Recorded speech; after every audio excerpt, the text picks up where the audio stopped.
আসসালামু আলাইকুম ওয়া রাহমাতুল্লাহি ওয়া বারাকাতুহু নাহমাদুহু ওয়া নুসাল্লি আলা রাসূলিহিল কারীম আম্মা বা'দ ফাআউযু বিল্লাহি মিনাশ শাইতানির রাজীম বিসমিল্লাহির রাহমানির রহিম ওয়া লাকাদ ইয়াসসারনাল কুরআনা লিযিকরি ফাহাল মিন মুদ্দাকির।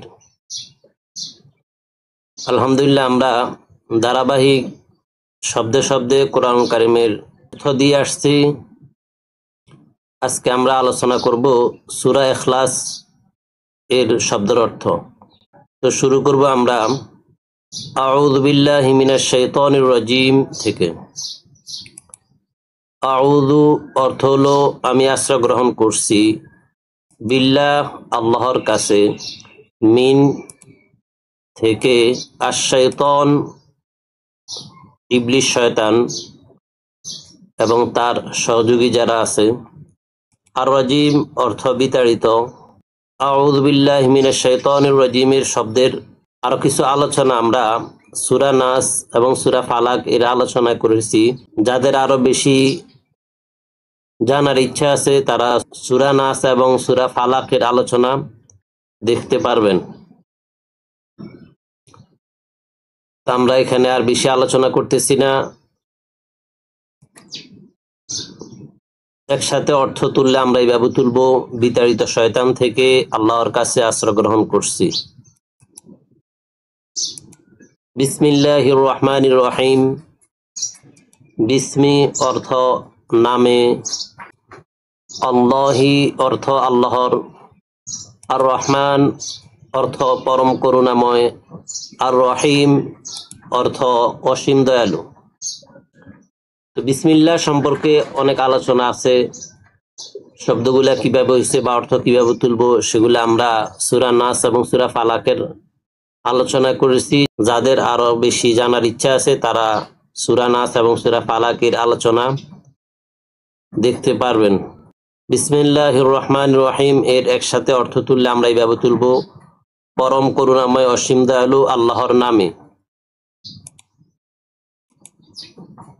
তো আমরা সূরা ইখলাস আজকে আলোচনা করব। এই আয়াতে 4টি শব্দ রয়েছে, আমরা আলাদা আলাদা শব্দ হিসাবে অর্থ এইভাবে তুলব। কুল অর্থ আপনি বলুন, হুয়া অর্থ তিনি, আল্লাহু শব্দের অর্থ আল্লাহ, আমরা সকলেই জানি। আহাদুন অর্থ একক অদ্বিতীয়। এইভাবে আমরা এই আয়াতের 4টি শব্দের 4টি আলাদা অর্থ জানলাম। একত্রে অর্থ তুললে আমরা এইভাবে তুলব, আপনি বলুন তিনি আল্লাহ একক অদ্বিতীয়। আপনি বলুন তিনি আল্লাহ একক অদ্বিতীয়। এইভাবে আমরা এই আয়াতের অর্থ জানব। আল্লাহু সামাদ, এই আয়াতে 2টি শব্দ রয়েছে, আল্লাহু আস-সামাদু। আল্লাহ অর্থ আল্লাহ, আমরা সকলেই জানি। আস-সামাদ অর্থ অমুখাপেক্ষী। একসাথে অর্থ তুললে এইভাবে তুলব, আল্লাহ অমুখাপেক্ষী।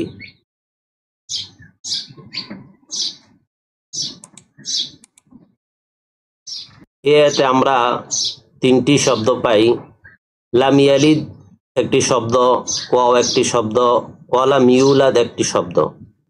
আমরা এখানে অর্থ তোলা সহজ হওয়ার জন্য আলাদা আলাদা শব্দ বলতেছি, যদিও এখানে এগুলা বাক্য, তারপরে আমরা অর্থ তোলার জন্য আলাদা বাক্য করছি, এই জন্য শব্দ বলতেছি। লাম ইয়ালিদ অর্থ হলো তিনি কাউকে জন্ম দেননি। ওয়াও অর্থ হলো এবং। ওয়ালাম ইউলাদ অর্থ কেউ তাকে জন্ম দেয়নি। এখানে আমরা 3টি শব্দ পেলাম। লাম ইয়ালিদ অর্থ তিনি কাউকে জন্ম দেননি, ওয়াও অর্থ এবং, ওয়ালাম ইউলাদ কেউ তাকে জন্ম দেয়নি। একত্র অর্থ আমরা এইভাবে তুলব, তিনি কাউকে জন্ম দেননি এবং কেউ তাকে জন্ম দেয়নি। অর্থাৎ তিনি কারো থেকেও জন্ম লাভ করেন নাই, তার থেকেও কেউ জন্ম লাভ করে নাই।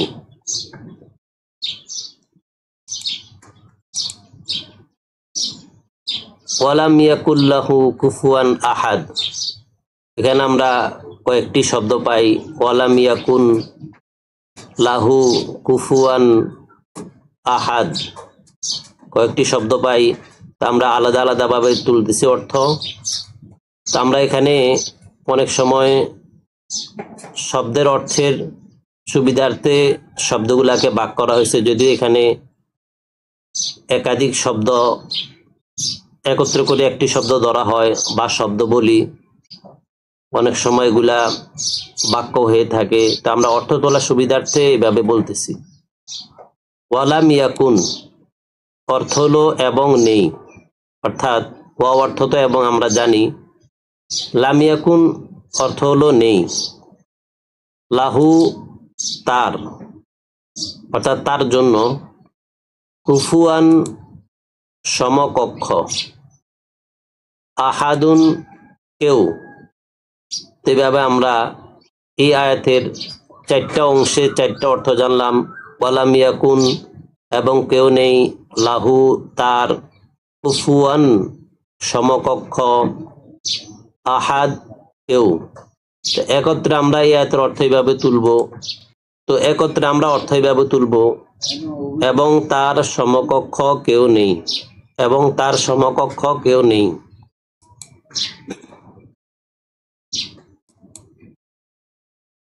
আমরা এক আয়াত করে অর্থ জানলাম। এখন আমরা একত্রে পুরা সূরার অর্থ জানব। সূরাতুল ইখলাস মাক্কিয়া, সূরা ইখলাস মক্কা অবতীর্ণ, অর্থাৎ সূরা ইখলাস মক্কা শরীফে অবতীর্ণ হয়। কুল হুয়াল্লাহু আহাদ অর্থ আপনি বলুন তিনি একক অদ্বিতীয়। আল্লাহুস সামাদ অর্থ আল্লাহ অমুখাপেক্ষী। লাম ইয়ালিদ ওয়া লাম ইউলাদ অর্থ তিনি কাউকে জন্ম দেননি এবং কেউ তাকে জন্ম দেয়নি।